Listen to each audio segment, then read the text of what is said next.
All right, welcome everybody to this next Open Charge Alliance webinar. This one is called Meet the New 2025 Workgroups. And today we'll be introducing to you the new workgroups that we've started. During this webinar, I will be the one introducing the different hosts. My name is Paul Klapwijk. I'm the chair of the Compliance Working Group, one of the working groups that's been there for some time. And if during the webinar you have any questions, please put them in the questions box so that my colleagues can pick them up. And at the end, we will have a question and answer session, and then we will try to answer all your questions. So the introduction from my side. So first, we were going to discuss the working groups today.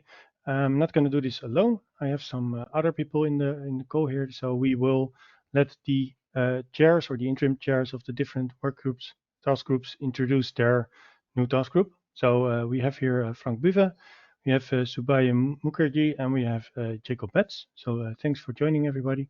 And so I will start off the introduction, and then I will introduce you one by one to the work groups. Before we start, you heard me talking about working groups and task groups. Yeah, that is the way the OCA works. So we are working in task groups and working groups. So if you want to contribute to the development of OCP, you can join one of the groups, and then for that you have to be a member. So first, one of the slides here is to if you're not yet a member of the Open Charge Alliance, please join us. Then within the Open Charge Alliance, we have a number of working groups and task groups. I'll shortly explain the difference. A working group there are two main working groups at this moment. That is Technology Working Group and the Compliance Working Group. The chair of the Technology Working Group is basically related to all the technical stuff related to specifications. Is chaired by Jacob. And the Compliance Working Group already mentioned myself as the chair for that one. That is the working group mainly involved in the certification program. As mentioned, the speakers for today, so we have three new task groups. The first one is the cybersecurity task group. So for that, we have the chair, Subaye Mukherjee, that will introduce to the working group, the task group. And we have Jacob Betts as the interim chair of the new commissioning task group. And we have Frank Buve as the interim chair of the networking/local controller task group. Now, I already almost mentioned the task group and working group interchangeably, but those are actually different things. To start off with, as mentioned already, the work within the Open Charge Alliance is not done by OCA people themselves, but that's all done by our members. So you can participate in the working groups and task groups that are within the OCA available. The working groups, as already introduced, are the Technology Work Group and the Compliance Working Group. And within especially the technical parts, we have some specific topics that need additional attention. And for that, once we determine that a task group is needed or more attention is needed for a specific topic, we will start a task group. And within that task group, there is one specific topic that will be addressed. The way it works is actually, if you're a member, you can just subscribe in the document management system we use. This is called Causeway. You see a screenshot here below. And then, when you want to subscribe, you can just go to you can log on, and you can there join one of the task groups, and there you can, or working groups, and there you can see the agenda. You can find all the documents related to it. You can follow discussions. So this is how we work within the Open Charge Alliance between members. Just a short overview how the OCA looks like. As you can imagine, we of course have strategic decisions to make. For that, we have the OCA board. So those are on top of this organizational chart. And we have a number of staff functions. So think about communication. We have the development of the test tool. We have, of course, the administration of the participants, support for the working groups and everything related to that. And of course, the technical editors that support the work of actually writing the OCP specification. And as mentioned, the two main working groups, the Technology Working Group and the Compliance Working Group, where the Technology Working Group is the group deciding on the protocol. So to the X series, that's the parts 0 to 4. And the Compliance Working Group deciding on the parts 5 and 6 related to the certification. You can see here a number of task groups that are currently available within the technology working group. So we have the three already mentioned, so the networking local controller task group, cybersecurity task group, and commissioning task group. And we are rounding up the so-called OCP Light task group, which is yeah, almost at the end. So that's not going to be discussed today. Those are just addressing, as mentioned, specific technical topics within the technology working group. But enough talking about the task groups that are new. Let's introduce them one by one. So these are the three new ones. And to start off with, we have the cybersecurity task group. That's the first one we will have an introduction, and that is done by the chair, by Subhayu Mukherjee. So Subhayu, please, the floor is yours. Thank you for that introduction, Paul. And I cannot hear you. There we go. Can you hear me now? Yeah, so like I was saying, thank you for that introduction, Paul. Hello, everyone. Lovely to meet you. My name is Shubhayu Mukherjee. I am the chair of the cybersecurity task group. I started this role a couple of weeks ago, so I'm very new, but also very excited to be chairing this task group. Paul, can you move to the next slide, please? Thank you. So just to talk a little bit about the task group, as you all are aware, cybersecurity is something that is first and foremost in most people's minds when designing software systems and designing communication systems. And for us here at OCA, making sure that cybersecurity is primary in our mind as well is of utmost importance. Keeping that in mind, we decided from the technology working group to form a task group that focuses specifically on cybersecurity and making sure that the protocol is adhering to all the cybersecurity requirements and also making it as easy as possible for CSMSs and charging stations to make sure we are following those protocols. And also with the rise in popularities of electric vehicles, there will be malicious actors trying to gain access to communications. So in order to make sure that those communications between charging stations and the software backend is as secure as we can possibly make it. So we basically have three main agenda items that we're trying to address here. Making sure that every country has different legislative directives when it comes to security, so that so OCPP wants to adhere to as many of them as possible. So talking through these directives, what we need to do to make sure we are compliant is one of our directives. The second major directive is to make sure that there are no malicious actors who are able to gain access to the communications between our systems. And thirdly, we also want to make sure that we make all of these security implementations as simple as possible. So we will be working with the compliance task group to make sure that clear documentation and direction is laid out for all parties concerned, including charging station manufacturers and CSMS manufacturers, to ensure that they are able to adhere to these guidelines as easily as possible. Moving on to the next slide, Paul. So just a little bit about the history of how this group started. It's very new. So we had our first meeting on the 12th of February. There was a lot of enthusiasm. We had about 50 members join this group because, as you can understand, everybody is very interested in this topic. One of the agenda items in that first meeting was to find a chair. So I was one of the volunteers, and I was accepted, and I'm very honored to be a part of this committee. I feel like at this point I should introduce myself a little bit as well. So I am I work for Charge Lab, which is one of North America's leading CSMS manufacturers. I am a software quality engineer at Charge Lab, and I've been here about 9 months at this point. I have extensive experience in the software quality engineering field. I've worked in multiple industries like fintech, insurance, advertisement technology, and I have worked closely with security in all of those fields. So I felt like naturally this would be a good fit for me. And I want to thank all of my peers and seniors, including the executive team at Charge Lab, for having the confidence in me to do this role. I have been appointed chair in the last month, and then we had our first meeting with me as chair on February 27th. Again, a lot of attendees, a lot of communication, discussion on different topics. And then, as per the guidelines of the board of OCA, we will continue to have bi-weekly meetings planned across multiple time zones.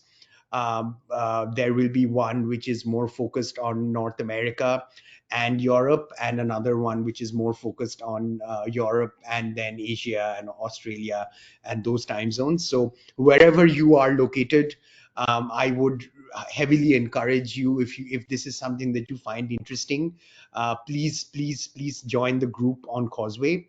My email is also available on Causeway. If you join the group, you'll see you can email the chair.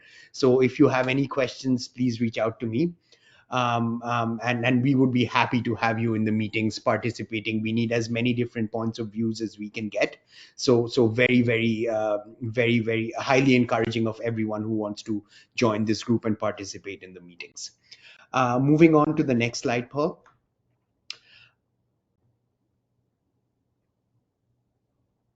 Yeah, so I won't go into the details of all of this. There's a lot to talk about here, but just wanted to give those of you who are here an idea of some of the things that we have already talked about, or we are planning to talk about going forward. There's a lot of critical pieces that we want to get right, and including establishing connections, making communication secure, and making sure that we're adhering to all of the guidelines that different legislations have put forward. So there's a lot of topics that we want to cover. Some of them we've already started talking about. If you have any questions about this, like I said, please join the group. There's forums that you can post your thoughts on, or you can reach out to any one of us. Or if you want to talk about additional topics, we most welcome that as well. So very excited to be talking about these things and making sure we get the implementation right for security for the OCPP protocol. That is everything that I had today. As like I said, any questions are most welcome now, or you can reach out to me as the chair of the committee later on via email as well. Like I said, very honored and proud to be a chair of this committee, and hopefully we can do some great work going forward. Thank you, Paul. I'll hand it back to you now. Thank you very much, Subayu. All right, so then we are up for the next of the groups, the next task group. For this one, the commissioning task group, we have the interim chair. So I would like to give the word to Jacob. Jacob, please take it away. Yeah, thank you very much, Paul. So commissioning is a task often already done and will often be done. But what we figured out in the last years that it's not always that easy to do commissioning of charging stations. So we thought, okay, it would be good to start a dedicated task group to target this issue and hopefully come up with a better solution than it currently is. So maybe Paul, you can go to the next slide. So if we look on what is going on nowadays is that we see a huge number of charging stations on charging points installed every year. And we definitely see that the numbers is increasing by every year. And with the more and more electrification of vehicles, not only in Europe, but over the whole world, we see more and more the need that these charging stations are not only installed, but actively managed through backends. We think as the OCA and also as lots of the companies connected via OCA, that OCP is the protocol to do so, so to manage and also to connect the charging stations to backend systems. But what is sometimes a bit challenging is the commissioning, not only the initial commissioning, but sometimes also if you have to move from one CPO to another, there are some challenges we are seeing there. So what we try to do is write down some challenges we are seeing, and maybe Paul, you can go to the next slide. So there we created a first list of what is actually what you're actually doing throughout the commissioning of charging stations, and what are the required skills to do so. The first one is that with every charging station manufacturer, they decide on different approach on how to configure or how to configure the charging stations. So sometimes you have a browser app, sometimes this is a mobile app, sometimes you have to install a desktop application, and so on. So if you want to install multiple charging stations from different vendors or throughout different models of these vendors, you might to end up using different methods to first configure it. But when you were able to open the configuration tool, then the next steps are right behind the corner. So you have to configure IP addresses, sometimes subnet masks, so the whole IP configuration. Sometimes you have to disable or enable the HTTP to get the IP address automatically. And sometimes you also have to configure the DNS to look up the um, backend URL from the CSMS. And speaking of this, so to be able for a charging station to make a secure connection to a CSMS, the charging station needs to be able to verify this server certificate of the CSMS, and therefore it needs a time. So to make sure that this the provided certificate from the CSMS is still valid at the current date. So sometimes this is done by NTP or NTS or whatever needs there to go. And speaking of certificates, it's not only to verify if the CSMS certificate is valid at the current time, you have to also trust the whole chain, so the whole PKI of the CSMS. And therefore, it's needed that you install a root certificate of the CSMS to be able to verify the whole chain.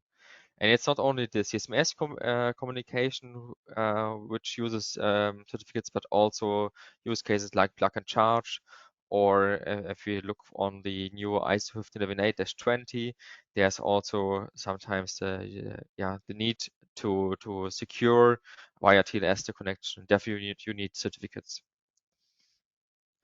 And as charging stations are more and more deployed also on in companies and their property, their companies sometimes use proxy settings to or proxy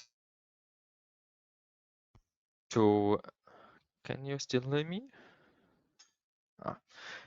Sometimes they use proxies to connect to the internet. So you have to configure these proxies in the charging stations.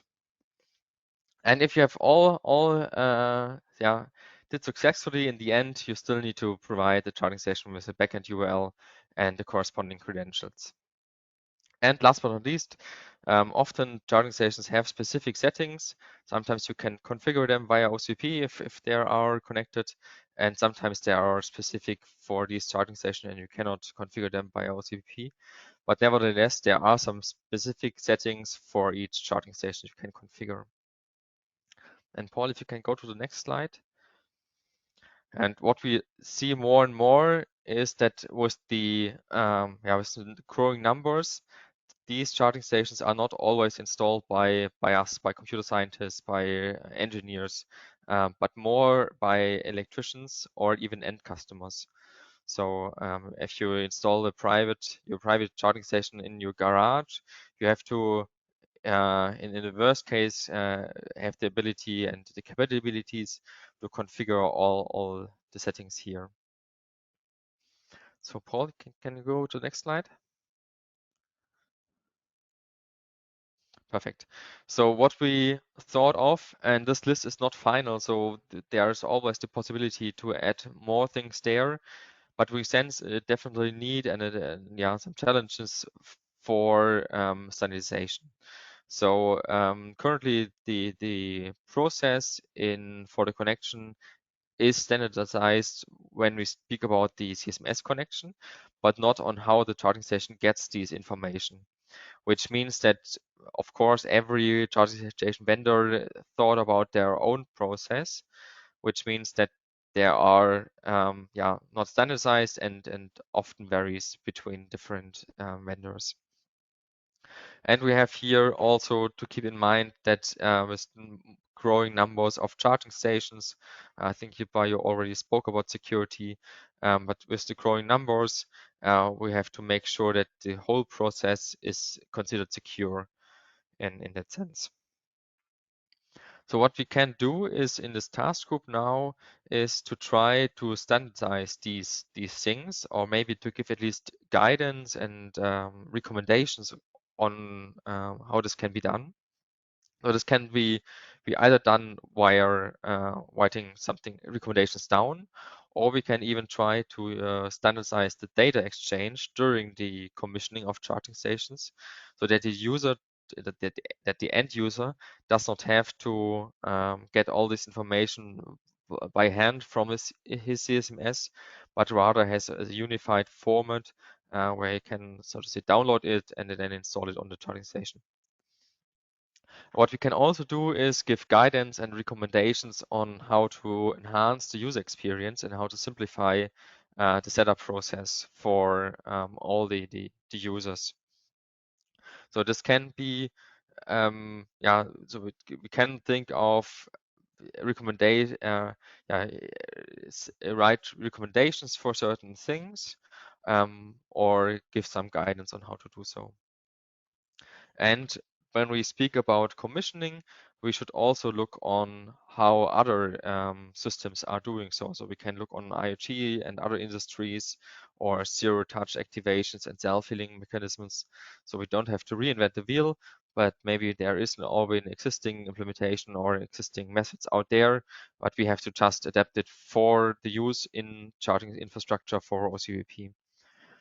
And last but not least, speaking of already existing solutions, maybe there are already existing commissioning solutions out there, which our members wanted to share with the standardization body.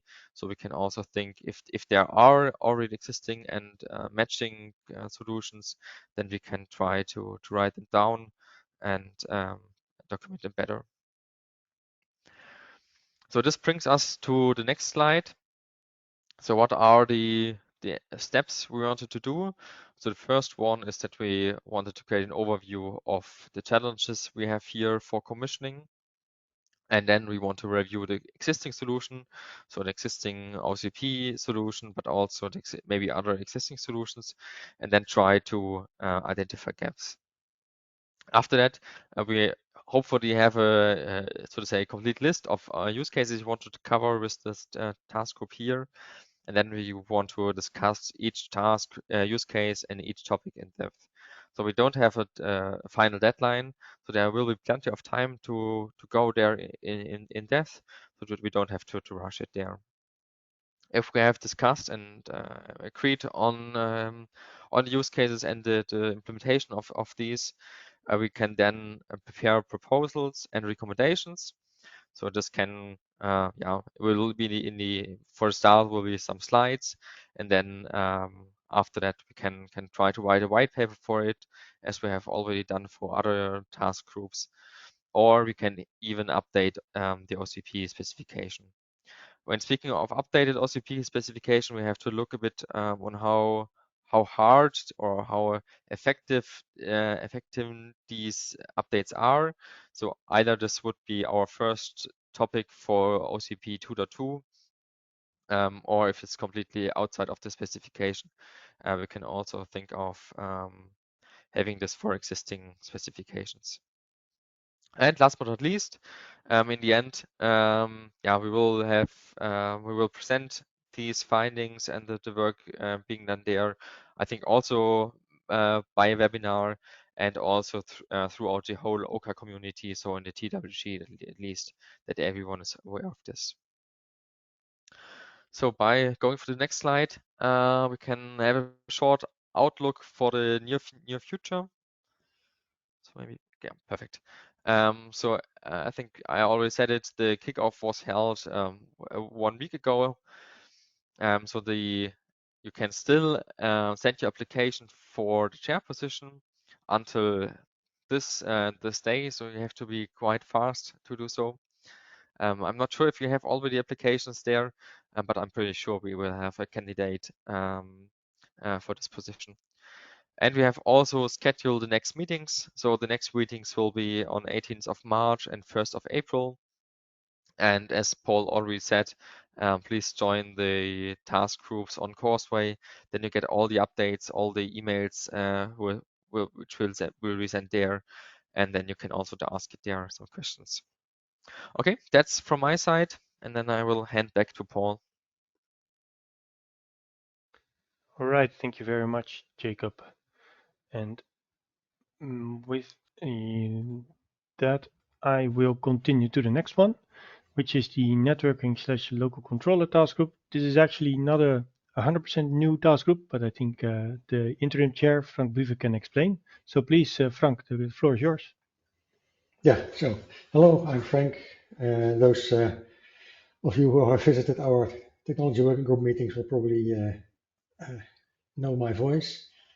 I'm one of the senior technical editors of OCA, and I will be the interim chair of the networking local controller task group. Can I have the next slide, Paul?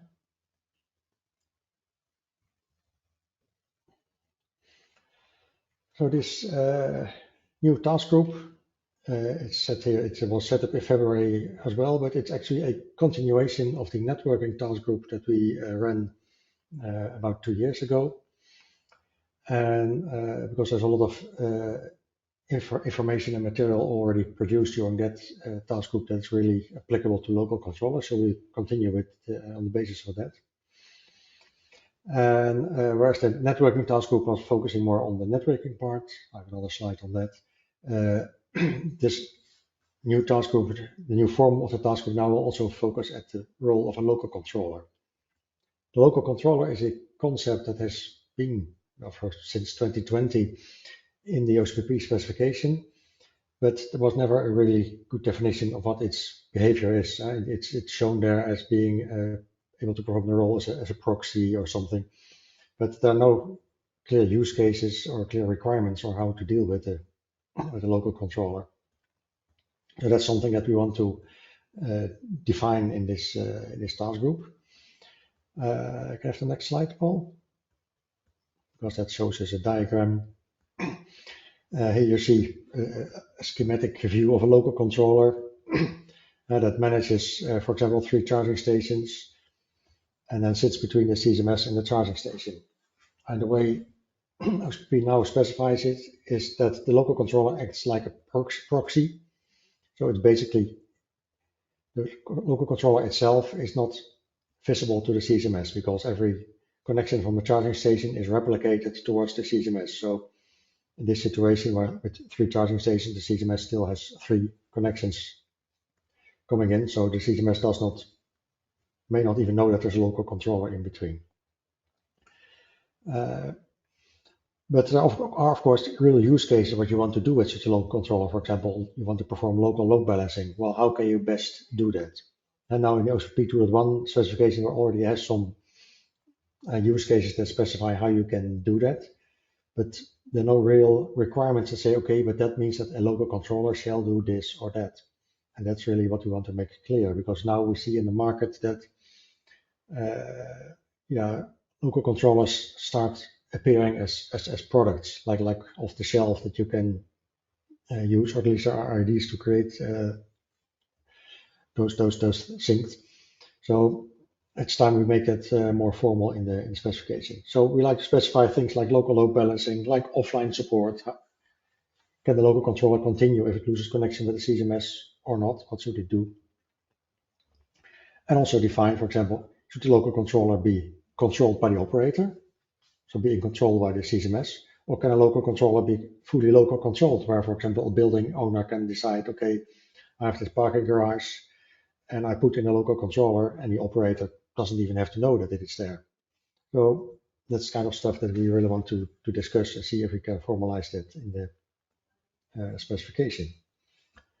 And then I would like to have the next slide, please, Paul.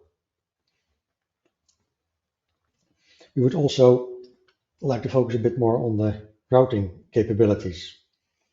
Now, this is something that we did in the first incarnation of this task group.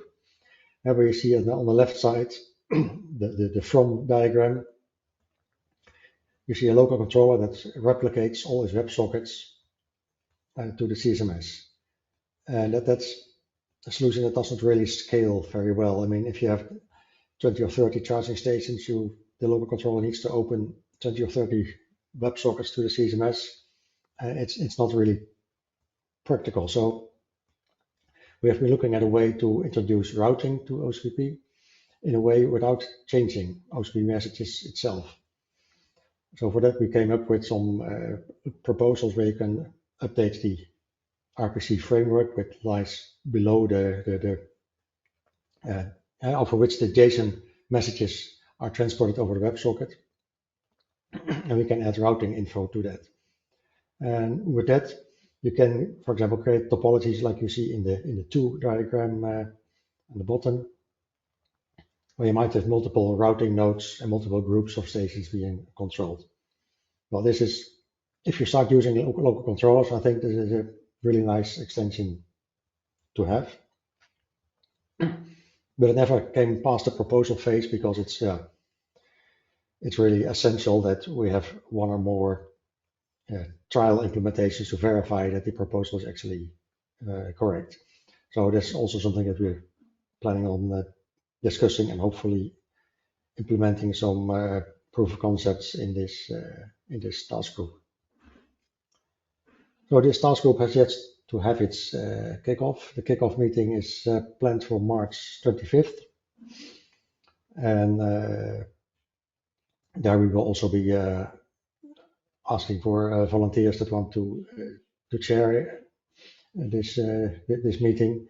And then every 2 weeks we will have a follow-up meeting for this, and we will use alternating time slots in the European morning and evening so that the Americas and the Asias can also participate, hopefully. So Paul, that's my discussion of the networking local controller task group. Thank you very much, Frank, and thanks also to the other chairs and interim chairs. So as Frank already mentioned, we have an open position for a chair for the new networking local controller task group that will start in April. And of course, we also have a deadline for the commissioning task group. So if what you've heard today seems something you are very much involved in, please contact us. You can become a chair by applying via an email to info@openchargelines.org. Of course, for this you have to be a member of the OCA. So if you have not joined the OCA, feel free to inform and perhaps join us. And of course, the question then is, what is a chair doing? Well, the responsibilities are, first of all, to host the online task group meetings. So the chair will be the chair of the group, but also of the meetings. Those take place online. The idea is that you lead the discussions. Of course, it's a lot of different opinions and people that are in different business cases, etc. So it's always important that somebody leads the discussion to make sure that we don't dive into other topics because we have a lot of enthusiastic people that, of course, are always interested in discussing a lot of topics. So it's good to have a good leader in those discussions. Of course, the meetings have to be prepared, so we also have to prepare and distribute meeting agendas and make sure that the meeting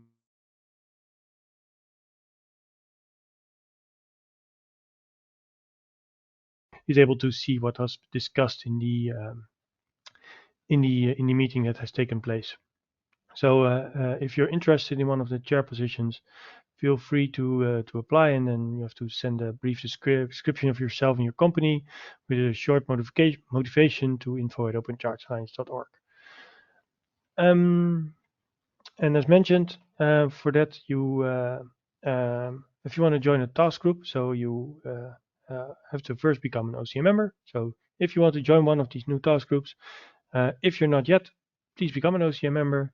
And if you are, then you can log into Causeway and you can join a working group or join the meetings via Causeway. So on the top left in Causeway, you have a button where you can join groups. And once you have joined a group, then the agenda and all the meetings, etc., meeting minutes and all the documents will be visible. And of course, there's also the contact information of the working group chair. So if you have any questions, once you've joined the group, you can just find the contact details and ask the chair anything you want to know about the task group. And that's actually what we had today. So of course, there's time for questions. And for that, you can use the question box in the webinar application. So if you have any questions, you can still type them in. My colleague Hannah will ask the questions. So please, Hannah, go ahead. Yes. So hello everyone, I'm Hannah and I'm the communications officer at OCA. So please ask your questions in the question box and we will start off with the first question. Maybe Paul, you can take that one. Can I join several working groups and is it doable time-wise? Yes, you can definitely join all task groups if you want. Well, you always make sure that there's never task groups or working groups overlapping in times, so you can always join any meeting you want, and there's no limit on the amount of task groups you can participate in, so you can join all of them if you want. Yeah. All right, maybe a question for Frank. Are there any specific skills or expertise that one would need to participate in a working group or a task group? Well, anybody is welcome to join a task group. Of course, it helps if you have a specific expertise. For example, if you have a security expertise, please join the security task group and help us with your expertise, because maybe you know something in the field that others do not know. Or if you have experience with commissioning of charging stations, or your company has a certain way to do it, you would like to share it, maybe your approach might become a standard or a way to do it that is, for example, described in one of our white papers. So that can help. But anybody with general common sense can also join it and say, hey, why are you doing this? Or why are you not thinking of that? So yeah, all kinds of viewpoints are really welcomed in our task groups. Mm-hmm. All right. Okay, then maybe a question for Jacob. Maybe you can tell a little bit more about how decisions are made within a working group and how communication works. Yeah, so first of all, communication. So we have a mailing list for all task groups and all working groups. And after you have joined these groups on Courseway, you would get the emails we are sending there. And then we have regular meetings, normally every 2 weeks, in different time zones. So sometimes in a European morning, sometimes in European afternoon.